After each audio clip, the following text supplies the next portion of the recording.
Bonjour aux élèves. Bonjour. Bonjour. Bonjour. Bonjour à tous.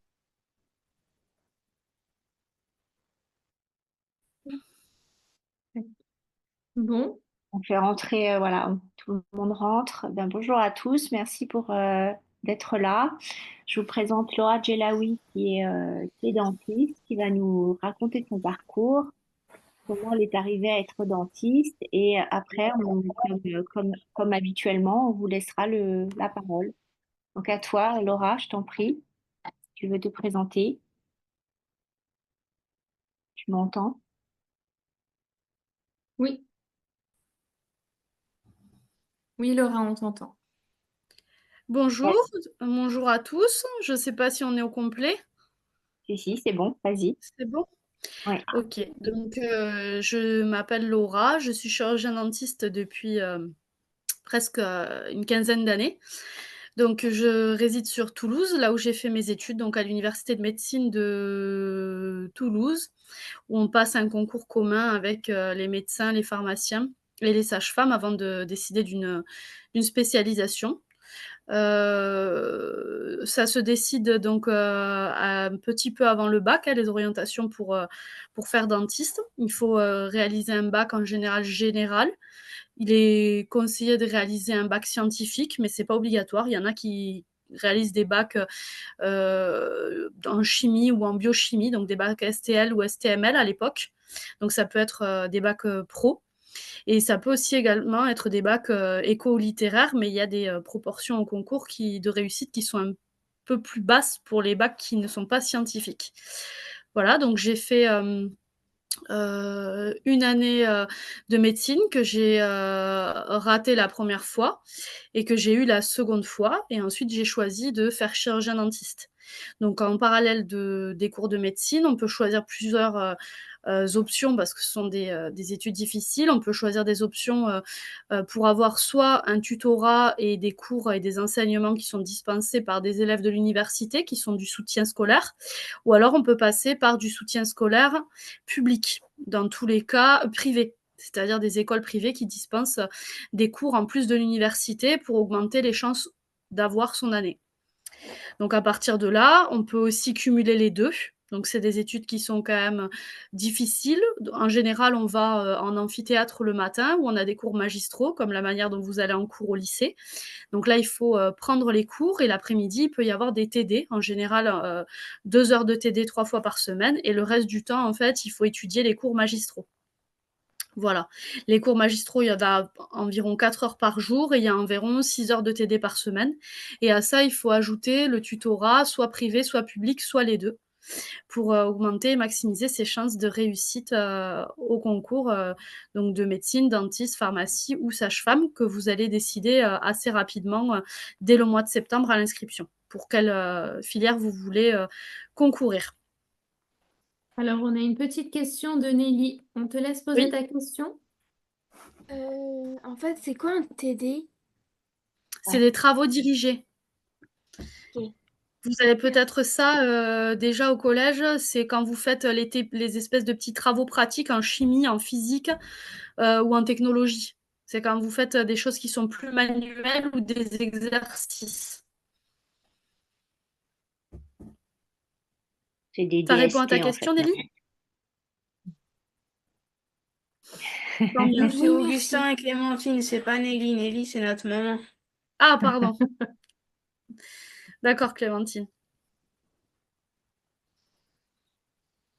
Et donc toi, Laura, tu peux peut-être parler de ta spécialité, parce que tu t'es spécialisée en endodontie, donc c'est le traitement. Alors, oui. Je ne savais pas si tu voulais changer de diapo ou pas. Je ne sais pas si Bah, tu pour veux le que je moment, change les slides. Non? C'est bon non. pour... Pour le moment, on Ok. va voilà, juste sur Donc, le. effectivement, dans la chirurgie dentaire, il y a plusieurs spécialités qui se dessinent. Donc, il y a des spécialités qui sont des spécialités qui sont chirurgicales, donc pour le remplacement des dents avec la pose de dents artificielles qu'on appelle des implants. Il y a également des spécialités qui peuvent être portées sur les gencives ou encore que sur les enfants ou encore sur les racines dentaires.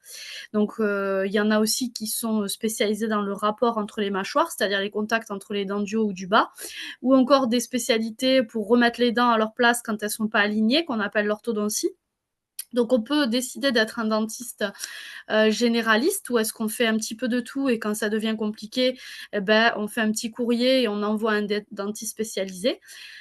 Ou alors, on peut d'entrée décider d'être un dentiste spécialisé dans un domaine. Donc, pour ma part, j'ai décidé de me spécialiser dans le traitement des racines dentaires complexes parce que vos dents, elles sont implantées dans votre mâchoire avec des racines, un peu comme les arbres sont ancrés dans la terre. Et donc, quand il y a une carie qui touche profondément le cœur de votre dent, là où sont contenus les vaisseaux et le nerf qui font vivre votre dent, on peut devoir traiter et venir faire des traitements sur le cœur de votre dent qu'on appelle la pulpe, pour soit préserver les vaisseaux et les nerfs, soit pour les enlever. Et donc ces traitements, scientifiquement, ils s'appellent des traitements endodontiques ou populairement des traitements de dévitalisation. Et donc j'ai décidé de faire ma spécialité dans les traitements endodontique, donc de dévitalisation pour sauver des dents qui peuvent encore être sauvées ou pour bien soigner des dents qui ne peuvent plus être sauvées mais qui peuvent encore rester dans la bouche, c'est-à-dire qu'on ne va pas enlever. Donc c'est une spécialisation qui demande à apprendre l'usage d'un microscope. Il y a pas mal de soins maintenant qu'on fait soit sous des loupes, soit sous des microscopes qu'on met au-dessus de la tête du patient et qui permettent de voir les dents et leur structure en très très gros et de venir faire des traitements minutieux, donc au centième de millimètre près ou au dixième de millimètre près dans la bouche des patients. Donc moi, j'ai fait cette spécialité. Je fais encore des soins communs, mais on vient beaucoup me voir pour ce sujet. Alors, je crois qu'il y a encore une question de, je ne sais pas, Amina, si tu peux, parce que moi, je n'ai pas accès au micro. Amina, est-ce que tu m'entends? Elle est- elle a dû, parce que je ne peux pas faire entrer. Bon, on va continuer. Désolée, il faut que je demande à Amina d'ouvrir le micro. Donc, on va. Tu peux peut-être écrire, Ah, poser ta question par écrit? ouais. Vous m'entendez ou pas? Ah oui, on t'entend, c'est bon, on Oui, on t'entend. t'entend. Vas-y. Euh, les caries, c'est souvent à cause des bonbons. À cause. Alors les caries, c'est augmenté par les bonbons, c'est par le sucre en général, mais ce n'est pas le sucre qui donne les caries. Ce sont les bactéries, c'est-à-dire que ce sont des petits microbes qui s'appellent des Streptococcus mutans, qui viennent détruire les dents comme les termites détruiraient le bois. Et donc, en fait, quand vous consommez beaucoup de sucre, ça donne à manger aux bactéries et les bactéries prolifèrent, c'est-à-dire qu'elles se reproduisent, elles font de plus en plus d'autres bactéries. Et donc, c'est l'augmentation de la quantité de bactéries dans votre bouche qui est causée par le sucre, parce que vous leur donnez bien à manger, donc vous les élevez de façon optimale, qui fait que l'augmentation de bactéries dans votre bouche va entraîner des caries. Donc le sucre favorise les caries, mais n'est pas responsable des caries. C'est-à-dire que s'il n'y a pas de microbes dans une bouche, même en présence de sucre, il n'y aura pas de caries. Il pourra y avoir d'autres types de lésions, mais pas des caries. Ok. Et ça fait quoi si on a trop de caries sur toutes les dents? Mais ça fait qu'on ne peut pas garder les dents. Et puis ça fait surtout que ça crée des infections, puisque les caries sont liées à des bactéries. Et donc, ces infections, comme les dents sont reliées à l'organisme et à la voie sanguine, elles peuvent créer des problèmes ailleurs dans le corps. Tu vois, ça peut favoriser notamment le diabète ou certains problèmes cardiovasculaires ou certaines inflammations. Donc, ça veut dire qu'il y a quand même un lien entre la santé bucco-dentaire et la santé du corps, notamment du cerveau, du cœur et du foie et du pancréas. Mais du coup, on fait quoi si pour enlever les dents? On met quoi à la place? Alors, c'est là que pose le problème, c'est-à-dire que si on est bien assuré et qu'on a des sous, on peut mettre des dents artificielles qui s'appellent des implants, mais ça coûte très cher parce que pour remettre des dents complètes en haut et en bas, c'est-à-dire qu'on en a 28, donc si on veut remplacer 28 dents qui auraient été cassées, il faut compter environ 3 000 € par dent Parce en qu'il y en a moyenne. 28 dans la bouche. Il y a 28 dents, oui. Sans compter les dents de sagesse. Vous aurez 4 dents de sagesse aussi, mais tout le monde ne les a pas. Et bien souvent, quand on les a, dans 20%, disons 80% des cas, on les enlève et dans 20% des cas seulement, on peut les garder. Parce qu'on manque de place pour accueillir ces dents-là. Ok. Merci. Donc là, on vous a mis les formations et les qualifications requises, hein. Il y a une inscription à l'ordre, il y a une formation continue, il y a un diplôme d'État, il y a 6 années d'études. Après, on vous a mis également, voilà, ce qu'expliquait Laura, il y a une partie diagnostic dans le quotidien d'un dentiste, les soins, la prévention, on vient d'en parler sur l'histoire des caries, et puis tout ce qui est gestion, administration du dossier du patient. Euh, Je vois une question dans le chat, oui, Béatrice, qui demande quelles sont les spécialités à apprendre en première pour réussir à être dentiste. Alors, il n'y a pas de spécialité à proprement parler à apprendre pour être dentiste en première. Je pense que le meilleur des choix reste de faire un bac scientifique, donc un ouais, bac S général.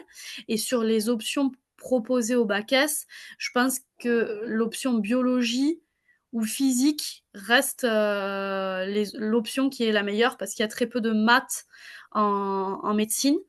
Il y en a un tout petit peu sur les modules de radiodiagnostic et de radiologie, mais la prépondérance, ça reste quand même de la physique, de la chimie ou de la biologie qu'il y aura au concours.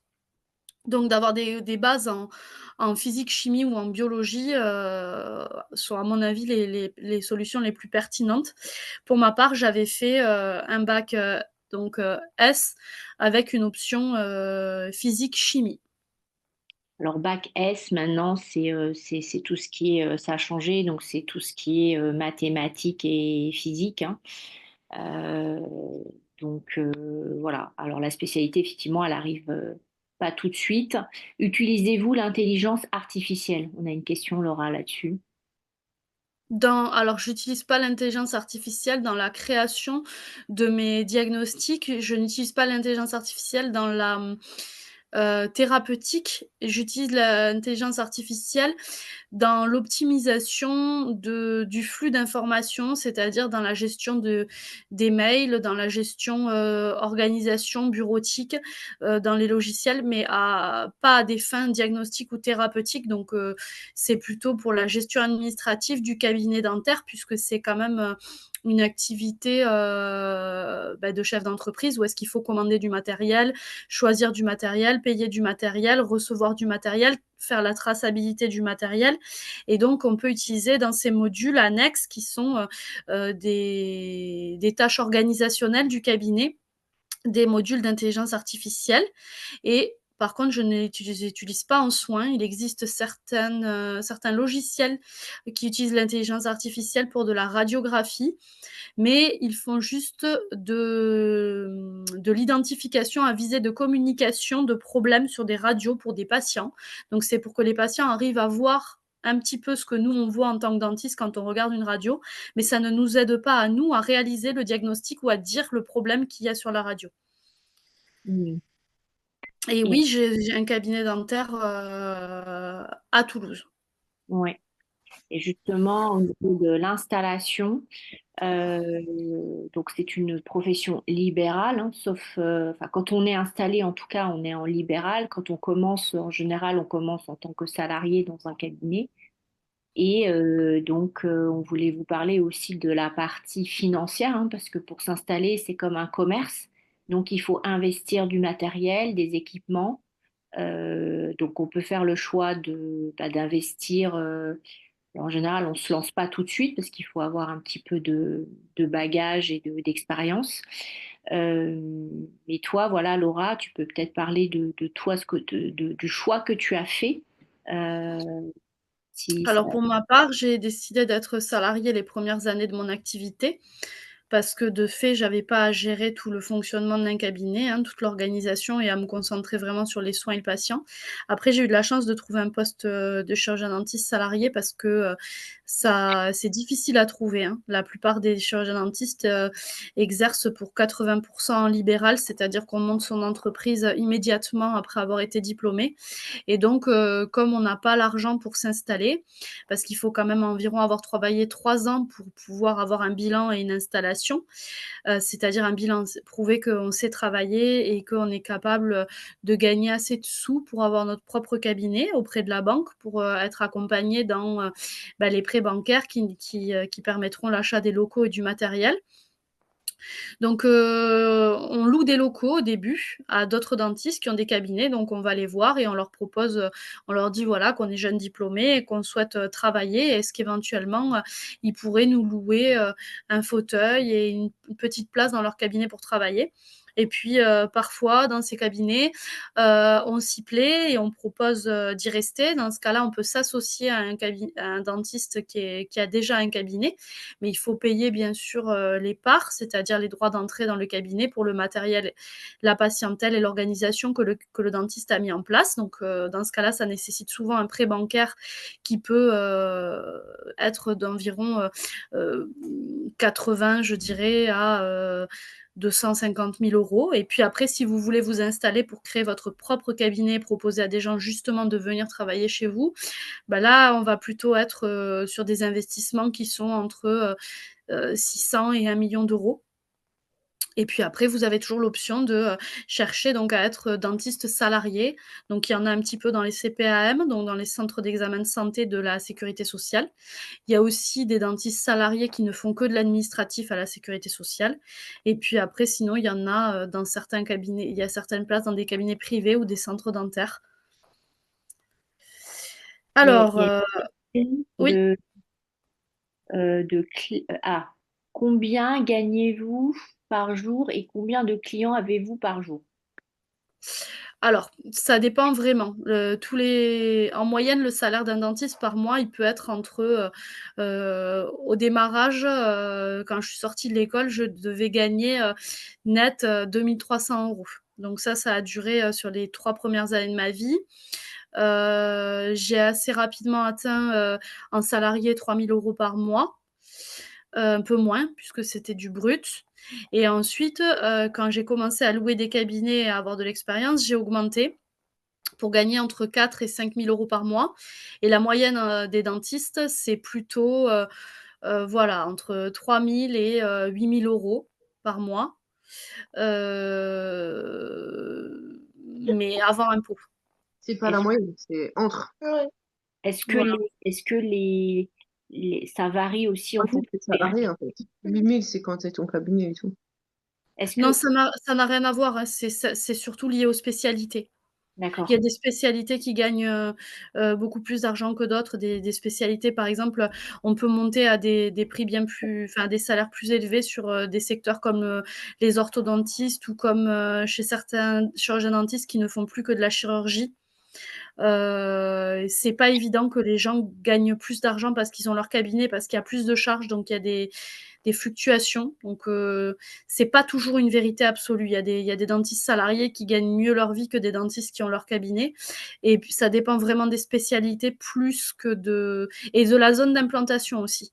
C'est-à-dire que les chirurgiens dentistes, là où il y a beaucoup de concurrence dans les villes, peuvent avoir beaucoup plus de mal à démarrer que dans les campagnes où il y a des aides à l'installation aussi. Donc c'est très personne dépendante. Il y a des dentistes qui gagnent très bien leur vie et il y a des dentistes qui travaillent très mal leur vie. Ça existe. Il y en a en reconversion. Il y a beaucoup de reconversion aussi pendant les études parce que c'est un métier qui est manuel, qui est très technique. Et clairement que tout le monde ne peut pas apprendre à cause de ça parce que tout le monde n'a pas d'appétence manuelle. Et parfois, on les a pas testés avant le bac ou avant le concours. Donc, on a un intérêt pour une discipline, mais on ne se rend pas compte qu'on n'a pas les aptitudes manuelles nécessaires. Et donc, on n'est pas rapide, on ne voit pas beaucoup de patients ou on ne fait pas bien les choses et on est obligé de recommencer. Et donc, ça pèse sur le budget. Et le nombre de patients par jour, ça dépend des spécialités. Si on fait des consultations de bilan ou d'urgence, on peut voir entre 18 et 20 patients par jour, comme je peux en voir sur certains jours que 6, quoi, selon la technicité. Donc ça, c'est très variable selon les jours et selon les traitements que j'ai à faire. Oui, et puis si ceux qui font de la chirurgie ou de l'implantologie, parfois il y a du bloc aussi, hein, Laura. Donc, Ah qui oui, il y dit a du bloc opératoire comme dans les cliniques, hein. donc le bloc, bah forcément tu peux pas avoir, tu dois être bloqué une matinée ou une voilà. C'est pas rare pour moi dans ma spécialité, effectivement, Béatrice, ou dans des spécialités chirurgicales, d'avoir des interventions qui sont de 2 à 3 heures. Ouais, c'est ça. Donc, Donc, sur une journée où tu as du bloc opératoire, bah, forcément, tu n'as pas une vingtaine de patients ce jour-là, quoi. Tu te bloques une demi-journée pour de la chirurgie. Ouais. surtout que quand j'ai pour moi un travail techniquement de 2 heures, il y a toujours le travail avant de préparation de la salle et de désinfection de la salle, puisque c'est nécessaire et il y a souvent beaucoup de matériel. Donc les spécialités où est-ce qu'il y a des salaires qui vont au-delà de 4 ou 5 000 euros, ce sont vraiment des dentistes qui ont des spécialités, qui sont de vrais chefs d'entreprise, c'est-à-dire qui ont beaucoup de salariés, beaucoup de charges, et à côté de ça, au lieu d'être dentistes, ils sont vraiment chefs d'entreprise. Alors, il y a Ounessa qui nous repose une question sur une clarification entre l'entrepreneuriat et le salariat. Donc, effectivement, on est peut-être passé un peu vite. Juste reprendre ce qu'on s'est dit, c'est-à-dire que quand on commence, ce que disait Laura, c'est que bah, avant de s'installer, comme c'est quand même un coût, le matériel, les locaux et tout ça, il est préférable d'être salarié, donc d'être dans un cabinet où on est intégré pour du salariat, et puis après de se mettre à son compte euh, pour, euh, pour pouvoir capitaliser tout ce qu'on a appris euh, quand on était salarié. Je ne sais pas si j'ai répondu bien à la question. Est-ce que mon PowerPoint, il a sauté ou pas? J'ai l'impression qu'il a sauté, mon PowerPoint. Non? Vous le voyez toujours? Alors, je reviens sur des questions. Donc, alors, sur les études, officiellement, j'ai un bac plus 6. Effectivement, donc ça veut dire un an après, 1 an pour la première année de médecine et le concours, et 5 ans en université dentaire. Sauf qu'on réalise une thèse aussi, donc d'exercice qui dure 1 an. Donc, soit on peut l'accumuler avec la dernière année d'études, mais c'est rarement le cas. Donc, elle se fait sur l'année de sortie, donc c'est encore quand même pas mal de travail théorique. Donc, elle est non comptabilisée dans les bacs plus, dans le bac plus 6, cette thèse d'exercice et ce doctorat qu'on fait donc soit concomitamment à l'université, mais c'est assez lourd, soit juste l'année d'après. Et donc, bac plus 6, si vous considérez que vous avez eu toutes les années du premier coup, mais il n'est pas rare de redoubler la première année de médecine ou encore une année en chirurgie dentaire. Il y avait quand même 30% des étudiants, je dirais, qui ont redoublé, nous, pendant les 5 ans d'études. Parce que effectivement, c'est un métier qui est difficile à acquérir sur le plan technique et théorique, donc il y a quand même un peu de redoublement. La moyenne de sortie, je dirais, des étudiants est à peu près de 25-26 ans pour leur premier poste, tout confondu, bien que les premiers puissent arriver à sortir à 24 ans, et on peut dépasser largement 26 ans. Moi, je pense avoir eu un cursus normal, et j'ai passé mon bac en 2006 pour officiellement passer ma thèse et mon doctorat d'exercice en 2015, donc 9 ans après mon bac. Et je n'ai pas redoublé après, à part la première année de médecine. Et j'ai commencé à travailler en tant que remplaçante entre 2013 et 2015 à côté de mon doctorat à l'université. Il y a Clémentine qui veut poser une question, Laura. Clémentine, Oui. tu peux ouvrir ton micro si tu veux. Vas-y, pose ta question. Non, c'était moi. Ah, pardon. Est-ce que vous avez le droit de prescrire du tramadol aux patients? Bien sûr, les seuls médicaments qu'on n'a pas le droit de prescrire, c'est vraiment des ordonnances sécurisées pour des substituts d'addictologie et des médicaments psychiatriques. Mais le tramadol, c'est un antalgique puissant qui suffit même pas toujours à faire partir les douleurs dentaires tellement qu'elles sont intenses. Il faut savoir que les douleurs aux dents, c'est la seconde douleur la plus intense qu'on puisse connaître dans le corps et dans la maladie, juste après la colique néphrétique. Donc, on est amené à prescrire parfois des médicaments antalgiques qui sont très puissants, et on n'a pas de restriction d'ordonnance. C'est-à-dire qu'on n'est pas limité dans ce qu'on peut prescrire. Après, Parce si on que, prescrit des médicaments pour le cœur, alors que ce n'est pas notre spécialité, on engage notre responsabilité. Et puis, à un moment donné, on risque de nous alerter sur nos usages. auprès de la sécurité sociale, mais sinon on n'est pas restreint de nos prescriptions. Parce que nous, on a eu une amie qui a eu du tramadol et après, elle se sentait pas bien du tout en fait. Ça passait, mais ça passait pas.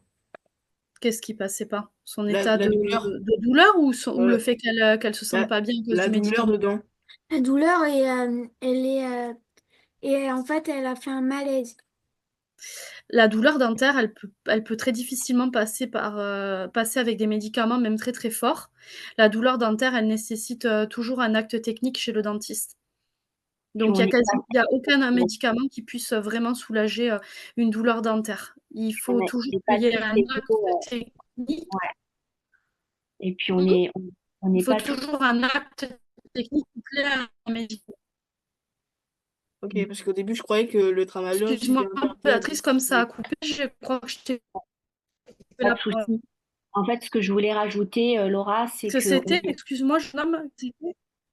en fait, on n'est pas tous égaux face à la douleur dentaire aussi. Il y a vraiment des personnes qui sont très sensibles et d'autres qui ressentent rien du tout. Donc il y a vraiment une sensibilité qui est très différente d'un patient à l'autre aussi. C'est ça que je voulais rajouter. Alors, on a d'autres questions, Laura. On a Dalia qui demande quels sont les inconvénients de ce métier. Tu m'entends, Laura?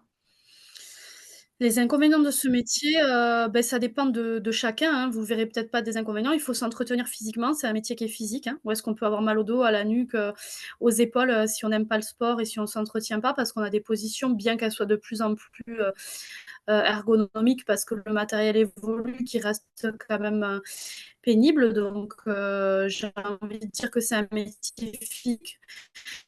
Donc, votre métier dépend de votre point. Si vous avez un problème aux mains, au bras, et le coup, au dos, à la vue, ça peut vite devenir compliqué. Donc, ça, c'est un inconvénient parce qu'on est complètement de son corps. Des petites gênes, on est vite gêné, hein, avec un rhume, on passe vaille, ça devient vite très, très difficile. Après, les autres inconvénients, ça va être le risque infectieux aussi, hein. On est quand même dans une zone où est-ce qu'on est toujours obligé de porter un masque, des gants, à plein temps des lunettes, des tenues de travail.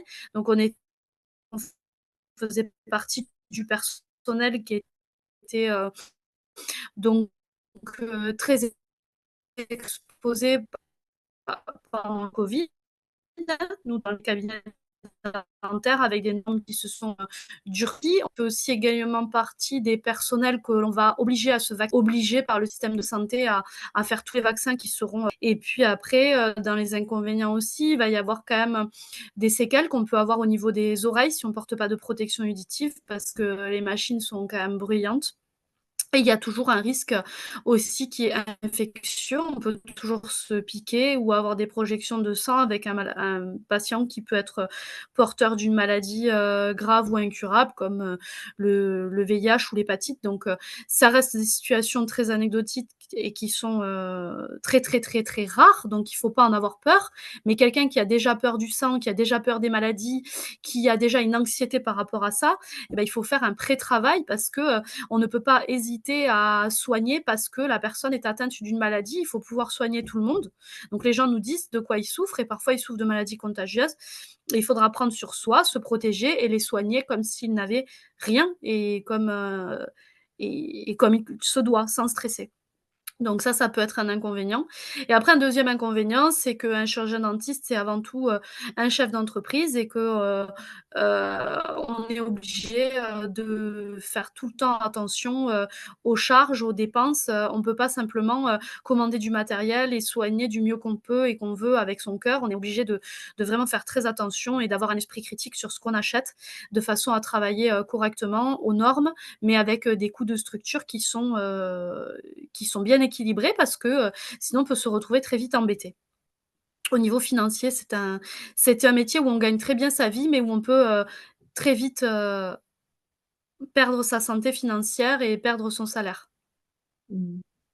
Il y a Ferdaous qui pose une question sur le fait que pendant ses études, on fait des stages comme les internes en médecine et à partir de quand on peut commencer à faire ces stages? Dès la 4e année, hein, il y a 3 ans d'internat. Donc, en fait, on est interne en dentisterie classique. On fera des soins sur des patients pendant 3 ans dans un hôpital qui s'appelle en général un CHU en odontologie. Et donc, on est dentiste stagiaire aux côtés de professeurs et on travaillera exactement comme les internes médecins travaillent dans les hôpitaux, sauf qu'on a des CHU qui sont dédiés aux dents. Il y en a 16 en France et ils sont rattachés aux 16 universités de médecine. Et donc, il y a Donc oui, on fait Asana, des stages. ouais, il y a Asana C'est qui souvent là demande qu'on redouble aussi.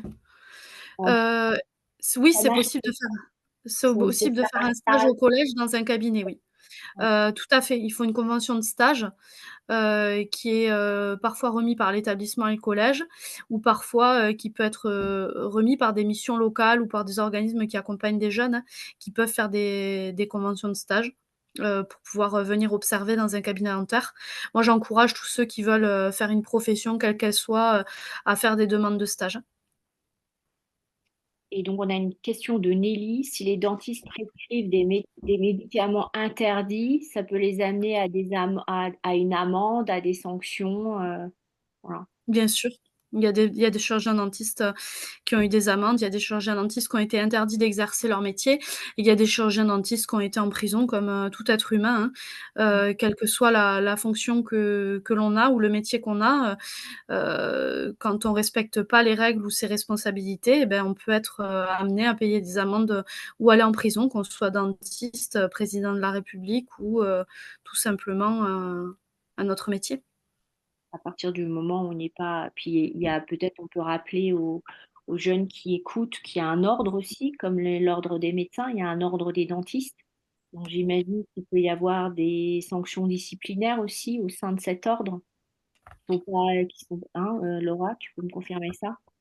Oui, oui, il y a un ordre, ça fait partie des professions réglementées comme, des professions libérales réglementées comme les notaires, les avocats, les experts comptables, les médecins, les pharmaciens, les vétérinaires également, les dentistes aussi. Donc, ce sont des professions qui sont, dites réglementées parce qu'on vous demandera, d'avoir, une morale irréprochable pour pouvoir travailler sur des humains.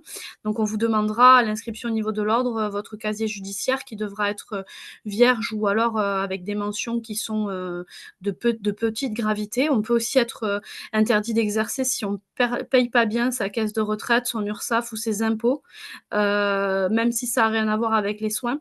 C'est-à-dire qu'on estime que les personnes qui exercent certaines professions, et notamment la profession de chirurgien dentiste, où on est amené à travailler sur des êtres humains, on doit faire preuve d'une éthique, d'une déontologie et d'une morale, et ça dans tous les aspects de sa vie. Par exemple, même au regard des consommations d'alcool ou des retraits de permis, qui peuvent être des mentions qui, si elles sont plusieurs fois spécifiées, peuvent poser questionnement sans entraîner une interdiction d'exercice. Eh bien, on a une question d'Asana qui demande quelle est l'étape la plus dure du métier, études comprises. C'est intéressant cette question, parce que ça dépend du parcours aussi, de la spécialité, de plein de choses. En tout cas, toi, Laura, quelle a été vraiment l'étape la plus difficile dans ton parcours? Pour moi, ça a été l'aspect payant des soins. C'est-à-dire que, je crois qu'à 18 ans, pour moi, je n'avais pas compris le métier de dentiste. Je croyais que c'était comme quand les gens, ils allaient à l'hôpital, ils donnaient, la carte vitale et que, on mettait des dents et qu'on faisait, tout ce qu'il fallait. J'avais pas compris qu'il fallait que les gens, donnent de l'argent, en plus du système de sécurité sociale ou des assurances, pour pouvoir réparer certaines, choses au niveau des dents. Donc ça, pour moi, ça a été difficile à intellectualiser et à accepter comme jeune étudiante, surtout quand on est étudiant et qu'on n'a pas de sous, on comprend bien la problématique, de ce que certains patients ont à pas pouvoir payer certains traitements qui sont un peu chers. Donc et ça dès l'hôpital, même avec les tarifs hospitaliers. Donc ça pour moi, ça a été difficile à intégrer. J'avais pas compris au début. Voilà, après, j'ai pas rencontré de difficultés particulières, mais je crois que, c'est pas parce que j'étais extrêmement forte, c'est parce que je crois que j'ai été faite pour ce métier. Moi, j'aime beaucoup mon métier, donc je crois que je suis tombée là où je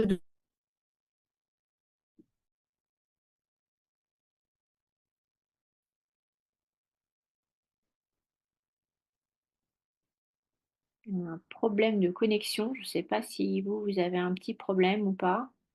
Oui, Oui, c'est bon, mais on a perdu, euh, on a perdu Laura. Je voulais pas, côtoyer de près, la mort.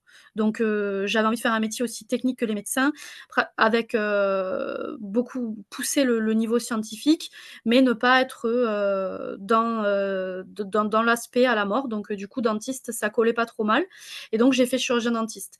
Après, je pense qu'on peut, faire demain boulanger et être, parce qu'on est, fait pour ça, être le meilleur boulanger de France et être très heureux et gagner très bien sa vie et pareil pour un autre métier et je pense que, on peut faire des études, de dentiste et pas être heureux et pas bien gagner sa vie parce qu'on n'est pas fait pour ça. Donc je crois vraiment que ce qui est très, très important pour les jeunes aujourd'hui, c'est de savoir ce qu'ils veulent faire et pour que, leur esprit puisse se concentrer sur quelque chose qui leur plaît et qu'après, bah, la réussite, elle vient d'elle-même quand ça nous plaît et qu'on a l'envie de travailler. Hmm. Mais tu n'as pas rencontré effectivement une difficulté technique à dépasser dans le cadre de ta formation? Alors, pas pour moi, hein, c'est-à-dire que j'ai bien vu qu'il y avait des difficultés, pour certains karatés, c'est pas Ah, on l'a perdu à nouveau. Il y a un problème de connexion. être confronté à de telles difficultés techniques au niveau manuel, pour qui ça a été très dur, pour qui certains ont redoublé, très tôt abandonné. Moi, j'ai pas eu cette phase-là, mais je pense que pour certains, ça a été l'aspect manuel des choses qui a été compliqué. D'accord. On a une question de Ounessa. Après la 4e année, la pression en hôpital est-elle la même que celle des internes en médecine? Euh, Non, pas du tout. non. Non, non, pas du tout, bah, déjà, il y a pas le rapport à la mort et puis il y a pas le côté, c'est quand même les soins dentaires, c'est quand même des prises de rendez-vous. Donc oui, il y a des urgences, mais dentaires ou à l'hôpital, on gère, des urgences dentaires. Par exemple, toute une journée, on est d'urgence, mais les urgences dentaires, c'est pas des gens qui risquent de mourir. C'est pas comme les urgences médicales. Il y en a moins que les urgences médicales, donc on n'est pas dans le même degré de gravité, on n'est pas dans le même nombre de patients par jour à traiter, donc on n'est pas soumis à la même pression. C'est pas des études en tant qu'interne qui sont faciles. On a plus, moi je dirais que dans ma promotion sur 70, il y a eu 3-4 burn-out pendant les études, avec ce qu'on donnait le plus souvent des cas naissance à des redoublements. Il y a eu des redoublements sans burn-out aussi, je dirais sur les 70 de départ, une quinzaine, en comptant les 4 burn-out et après, je dirais qu'il y a eu, 2-3 reconversions. Voilà, donc malgré que certains aient le concours, c'est un métier qui peut ne pas plaire pour, les aspects manuels et techniques, je pense. Heu, mais globalement, on n'a pas du tout la même pression que les internes en médecine. D'accord. Même si ça reste un métier stressant. Après, on a une question d'Asana. On a beaucoup de questions, hein. Merci pour toutes ces questions. Le temps de travail, euh, est-ce qu'il est différent entre l'hôpital et le cabinet? Non, Non? on travaille beaucoup.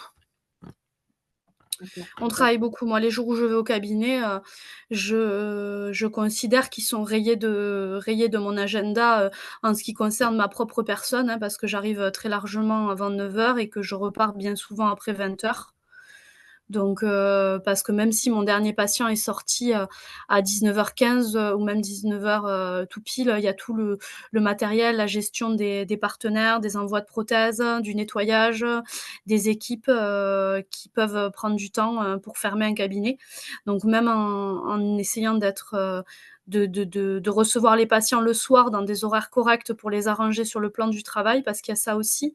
On est au service des gens, au service de leur planning, il faut qu'ils puissent se soigner. Donc on peut, hein, réduire son temps horaire, mais voilà, on est quand même au service des gens.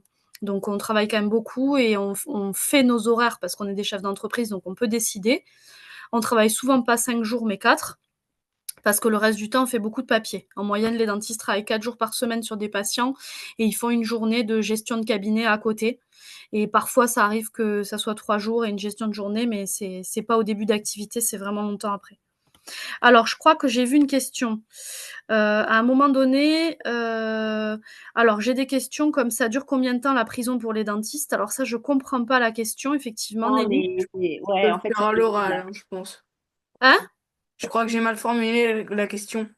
Est-ce que tu peux la reformuler maintenant? Parce que je vois que tu écris après aussi, je crois que j'ai mal formulé ma question.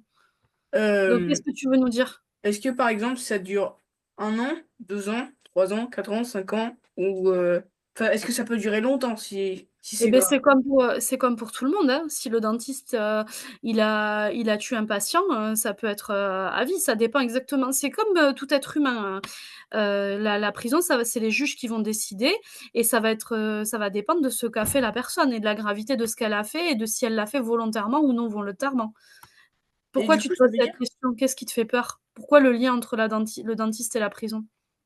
non, non, parce que nous, comme on avait une amie, sa dentiste avait donné du tramadol, et comme c'était interdit, je crois, bah, je sais pas ce qu'elle avait fait après. Ça m'avait fait Ah. penser à ça. Non, on va pas, alors ça, tu sais, c'est des histoires, privées donc c'est pas interdit le tramadol et c'est pas interdit en dentisterie et il faut que tu te concentres sur, le webinaire pour savoir si c'est un métier qui pourrait te plaire parce que les dentistes en prison, c'est vraiment, très, très rare, hein. C'est quelque chose qui arrive quasiment jamais, hein. La prison, c'est dans des cas, très graves, hein, qui paraissent dans les journaux et c'est pas pour, du tramadol, à moins que vraiment il y ait eu une incompatibilité. Mais oui, c'est un métier à responsabilité où il faut connaître son travail pour pas faire de bêtises. Donc, c'est pas un métier où on peut, aller et ne pas étudier. Si on fait des études de médecine, il y a des gens derrière nous et on doit étudier. On n'étudie pas pour avoir 10/20. On n'étudie pas pour avoir son année. On étudie pour soigner des gens correctement et moi, j'aimerais pas qu'on me soigne une dent avec 10/20. Donc les profils qui doivent aller dans des métiers, où est-ce que, qui engagent, vraiment, même si ça devrait être dans tous les métiers, il faut donner, voilà, quand les gens nous confient une mission parce qu'on est un professionnel, qu'on soit dentiste ou un autre métier, c'est de le faire comme on voudrait que ça soit fait pour nous. D'accord? Ça, quel que soit le métier J'ai Mais une et question. surtout selon les règles. Oui? oui. Et j'ai une question. Est-ce que vous vous déplacez? Ça peut arriver, c'est très rare, mais si par exemple, il y a une vieille dame qui peut pas se déplacer, on a un système où est-ce qu'on peut avoir une valise de dentiste qui est mise à disposition pour le conseil de l'ordre pour les personnes handicapées ou à mobilité réduite et ça m'est arrivé, d'aller, dans un hôpital voir une patiente à moi ou ça m'est arrivé, d'aller, au domicile d'une patiente, pour l'aider dans la fin de soins. Mais ça reste, très rare. Après il y a des bus dentaires, hein, qui existent où on peut, travailler dedans aussi dans les campagnes et puis, si on veut être dentiste itinérant, on a tout à fait le droit.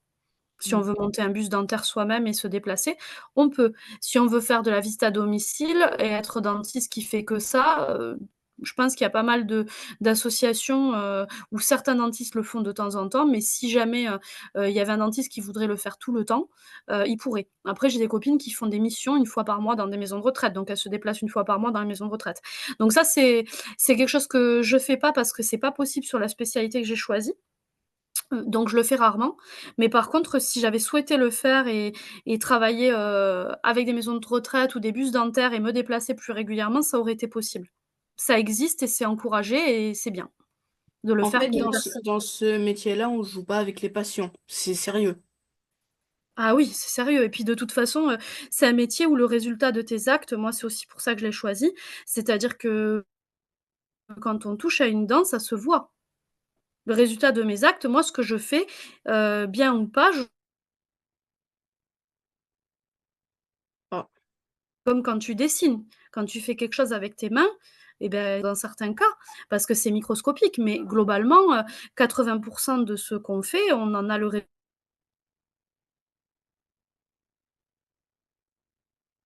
résultat, comme quand tu ça coupe.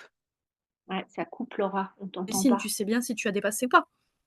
C'est ça Laura, qui est stressant aussi, c'est de devoir, tout est-ce que vous avez entendu? ça a coupé. Ça a coupé. En fait, pour Et résumer, je sais Laura disait que c'est un métier exigeant où on a entre les mains, voilà, des patients. On t'a perdu, en fait, Laura, à un moment donné. Donc, je Alors j'ai dit résume. que c'était comme quand on dessine, on voit le résultat de ce que l'on fait tout de suite. Mm. Si tu as débordé sur un dessin, tu le sais que tu as dépassé. Mm. D'accord? Mm. Donc c'est un métier où tu vois tout de suite le résultat de tes actes et c'est à toi de faire en sorte que ça soit bien fait et dans les règles. Donc oui, c'est un métier qui Mm. demande beaucoup de sérieux et d'application et de concentration. En fait, Et c'est moi, ça me notre, plaît. en fait, c'est notre responsabilité. On a en fait les dents des patients entre les mains. Si on fait une Exactement, bêtise, ben, ça se voit. Mm. exactement. Si tu casses une dent de quelqu'un, ça se voit. Et c'est pas grave, entre guillemets. Bah, ça dépend. Ça peut être grave. Ben, on est assuré, c'est-à-dire que des fois, on fait pas exprès. C'est-à-dire que ta maman, elle conduit ou ton papa, les gens conduisent des voitures, c'est une responsabilité qui est très grande pour sa vie comme pour celle des autres, de conduire une voiture, un scooter, un vélo, pour soi comme pour les autres. Et ben, quand on est dentiste, il faut respecter les règles, ben, pour pas se faire mal avec les instruments et pas faire mal aux esprit et qu'on apprend avec, implication, concentration et sérieux, ben, ça se passe bien et c'est très accessible. Mais on peut pas se contenter, de se dire: «Allez, ça passe», quoi. Et par Mm. contre, si jamais on fait pas exprès et qu'on fait tomber un instrument ou qu'on casse une dent involontairement, comme ça pourrait nous arriver une fois, tous les 10 ans avec la voiture qu'on aime et à laquelle on prend soin, ben, on est assuré pour ça. Mais pour être assuré, pour un acte, il faut quand même que, on ait respecté le protocole. J'ai vu des, alors, je crois que j'ai mal formulé. Quelles sont les spécialités à apprendre au lycée pour arriver à être dentiste? Je pense qu'il faut privilégier les bacs scientifiques et les spécialités biologie et physique-chimie. Maths, moins, mais c'est pas une bêtise. Je dois retirer quoi en Mm. terminale? Alors ça, c'est une question, sur les néocursus. Donc, je pense qu'il faut, privilégier, toutes les matières, biologiques, physique, chimie, maths et après, bah, tout ce qui n'est pas en rapport avec ça, il faut faire de la place. Ça dépend de tes facilités. Alors facilité, oui et non, c'est énormément de travail, hein, même pour les gens qui ont des facilités. Les études de médecine, c'est beaucoup d'apprentissage, donc il y a de la compréhension, mais il y a aussi beaucoup de mémorisation.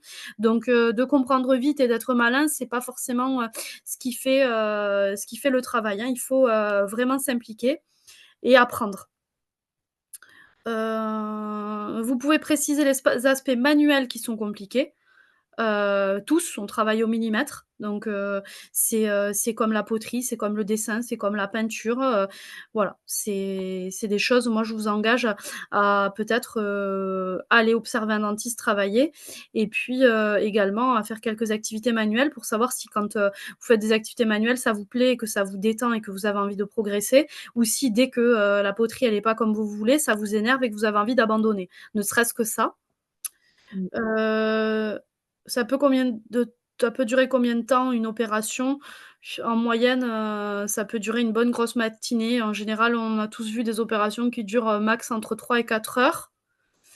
En moyenne, elles durent entre, 1 et 2 heures, les interventions. Est-ce que vous soignez entre collègues? Oui, on se soigne entre collègues. Hem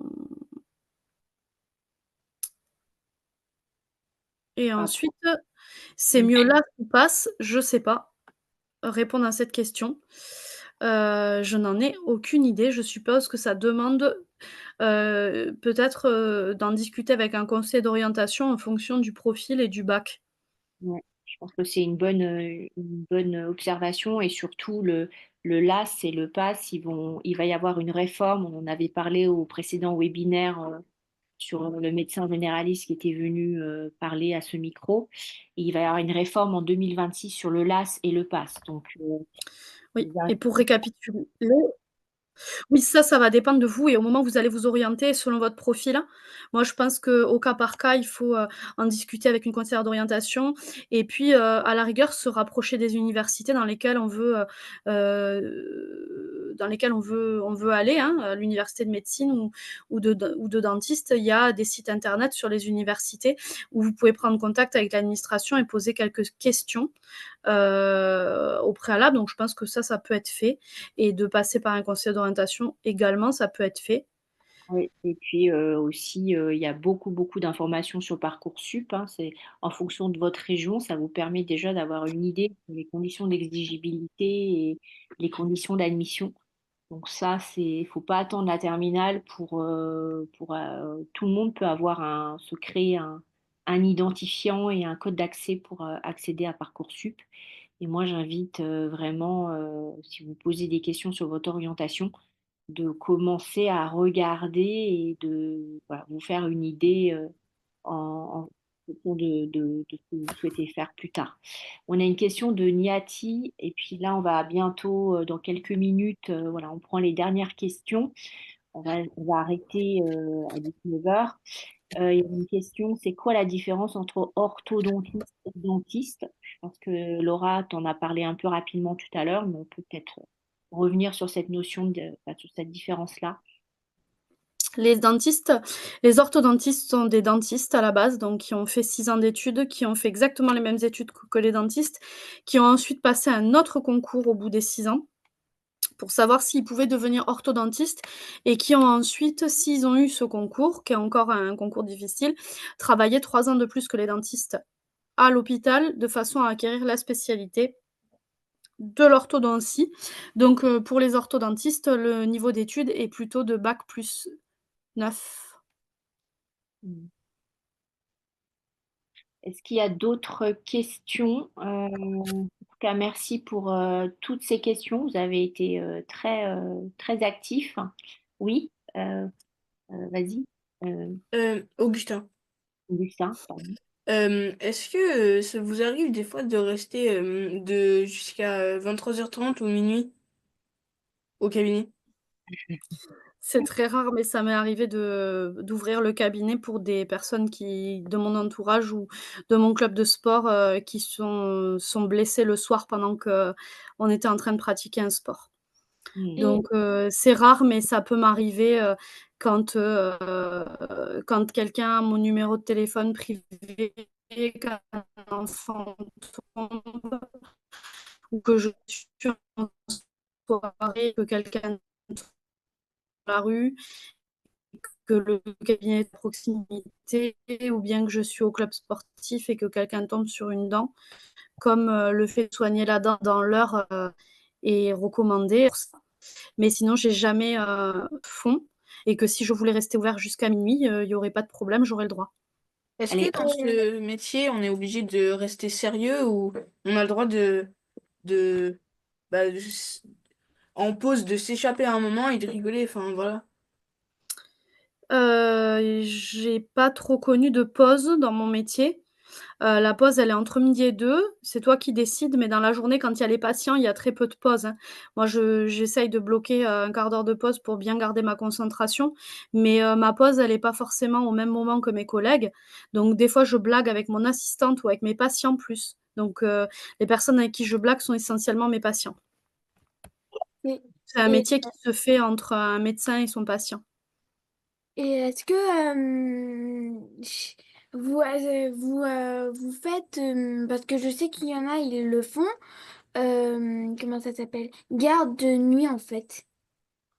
Je fais pas garde de nuit, mais ça peut se faire et à l'hôpital de Paris, je crois qu'il y a des étudiants dans les grandes villes qui ont des gardes de nuit.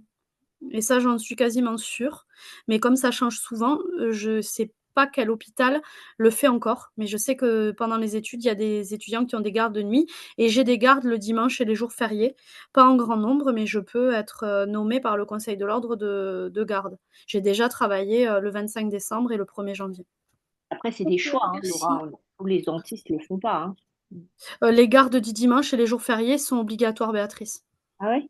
Moi, D'accord, j'ai été piochée, 2 ou 3 ans de suite, le 25 décembre et c'est une garde obligatoire. je ne savais pas. Ok. Et Donc merci. voilà. Après, c'est un très, très beau métier. Très, très beau métier, très agréable, où on peut être très heureux, très épanoui et bien rigoler. Mais il faut aussi être, sérieux, appliqué et concentré parce que, sinon on s'y sentira pas bien. Parce que, si on connaît pas bien son travail et ben, on peut pas Ouais. être heureux dans ce métier. Ok, et comment tu fais justement, une dernière question, pour rester concentré? Parce que sur une journée de 8-9 heures, voire plus, comment tu arrives à garder cette concentration-là? Moi, je mets de la musique et après surtout, pendant les soins, je mets de la musique et puis après c'est juste une question que dès que je fais quelque chose de mes mains, je suis automatiquement concentrée. Beaucoup moins quand je lis ou que je regarde un film, mais ça, c'est à chacun, de Mm. mesurer, quels sont les moments où est-ce qu'il arrive à se concentrer et d'identifier s'il arrive à se concentrer sur des phases longues. Heu, J'étais pas une, très, très bonne élève au collège. J'ai vu passer une question. J'étais une élève, moyenne qui est devenue, plus en plus, résultats ont été en première année de médecine. J'ai eu un bac S avec une mention bien, mais j'étais pas, une très, très bonne élève en troisième, par exemple. Et Mm. c'est au fur et à mesure que j'ai rencontré des matières et des domaines qui m'ont plu, que je suis devenue une bonne élève. C'est pour ça que je vous conseille vraiment à tous de choisir un domaine qui vous plaît, qui vous plaît, qui vous Ouais, plaît, à la parce que fin. quel qu'il soit, vous réussirez si ça vous plaît. Et donc cherchez, cherchez et si vous vous trompez, vous êtes très jeune, changez parce que la réussite, c'est de bien faire, quel que soit le métier et pour ça, il faut que ça plaise parce qu'il faut pouvoir se concentrer et on se concentre quand ça plaît. Donc moi, j'ai pas de mal à me concentrer parce que j'ai très envie de refaire une très belle dent à mes patients et j'ai très envie que le résultat de ce que je suis en train de faire soit propre et durable et donc cette motivation me permet de rester concentrée et c'est pas parce que je suis forte, c'est parce que le sujet me plaît. Mm. C'est important. J'avais une question, Béatrice. Oui, dis-moi. Est-ce qu'il y aura un défi alpha sur les pompiers ou pas? Bah, on peut en organiser un. Le prochain, c'est vétérinaire. Ça sera le 4 juin, mercredi 4 juin. Mais on peut en organiser un sur les pompiers. D'ailleurs, si vous souhaitez, je le redis à chaque fois, un métier en particulier, n'hésitez pas à le faire remonter via la plateforme et de le dire à Amina ce que vous souhaitez pour les prochains webinaires. Justement, le 4 juin, mercredi, comme c'est vétérinaire, ma sœur, elle voudrait faire ce métier. Et Oui, si ça arriverait pour les pompiers, moi, j'aimerais bien intégrer les jeunes sapeurs-pompiers. ok, ça, je le note, je le prends en note. Ben, merci à tous.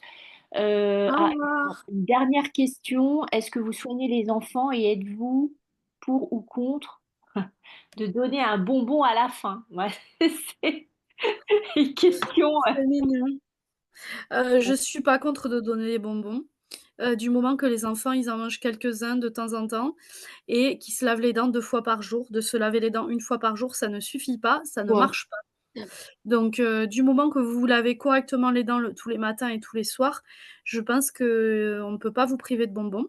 Je soigne les enfants, je donne pas de bonbons à la fin des soins parce que souvent, le travail que j'ai fait dans la bouche ne permet pas de manger tout de suite à cause de l'anesthésie. Parce qu'on peut se mordre avec l'anesthésie ou ça peut abîmer mon travail qui est pas encore tout à fait, sec. Donc je conseille souvent de pas manger, après une séance chez le dentiste pour pas qu'il y ait de complications. Mais c'est vraiment l'unique raison qui fait que je donnerai pas un bonbon parce que si vous vous lavez bien les dents après, je vois pas le problème du moment que c'est raisonné et que c'est pas tous les jours. Et moi, je me lave pas beaucoup les dents, j'avoue. Beh, il faut t'y mettre, jeune homme, parce que, même les personnes qui ont les meilleures dents du monde, si elles lavent pas leurs dents correctement matin et soir, elles finissent par ne plus en avoir. Moi c'est matin, midi, non. Des fois, c'est matin et soir. Non, c'est que le Matin soir. et soir, c'est Pardon. très bien. Non, c'est que le soir, mais exceptionnel, une fois, j'ai fait matin, midi, soir. Beh, continue et surtout brosse bien partout, n'oublie pas d'endroit. Mais ce qui est bizarre, en gros, c'est que quand t'as mangé, les dents, même si tu t'es lavé les dents, après, elles sont lisses. Pas quand tu t'es lavé les dents, mais quand t'as mangé, elles sont encore lisses. Et il n'y a pas des crasses sur les dents. Les microbes qui font les caries, on ne les voit pas et on ne les sent pas avec la langue. Donc même si tes dents, elles sont propres à l'œil et avec ta langue, quand tu touches, il faut les nettoyer. Ok. Ok. Bah, merci pour cette conférence. Merci à C'était tous. très Merci à vous d'avoir posé des Dans, questions et de cette ouais. C'était très, très bien. Merci beaucoup, Laura.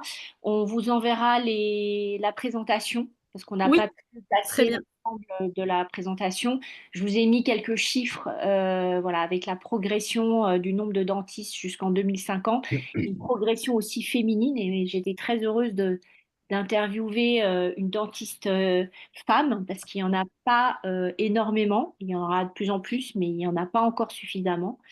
Donc vraiment, si cette profession vous intéresse, faites des stages pour être sûr que c'est quelque chose vers quoi vous voulez aller. Et merci beaucoup Laura pour ton intervention. Merci à vous tous Avec plaisir. d'avoir posé toutes ces questions et d'avoir animé autant le webinaire. Et je vous dis à mercredi prochain, le 4 juin, à 17 heures. Ça sera un petit peu plus tôt, c'est un mercredi, avec une femme vétérinaire qui est spécialisée sur des animaux sauvages et qui fait aussi de la recherche. Donc ça va être très très intéressant. Vous nous direz pour les Super. pompiers. Comment? Vous nous direz pour les pompiers. Oui, oui, je vous dirai pour les pompiers. Faut que j'en trouve un. Faut que j'en trouve un qui soit volontaire. Je vais m'en occuper. En Je tout connais un pompier, je crois, Béatrice, je vais t'aider. cas, ok. En tout cas, Je vous souhaite une belle continuation à tous. belle Faites quelque soirée chose à qui vous tous. plaît, les enfants. Voilà. Faites quelque chose qui vous plaît, s'il vous plaît. Bah, La justement, réussite le et métier de les sous pompier. viennent après. Eh ben, si ça te plaît, fais pompier. Et moi, c'est vétérinaire. Donc, je vais Eh être ben, fais là vétérinaire. à l'heure pour la prochaine conférence. Parfait. Voilà. Et soyez sérieux et travaillez, les enfants, à l'école, Ouais. parce que c'est important. Et brossez-vous les dents, hein. Tout à l'heure.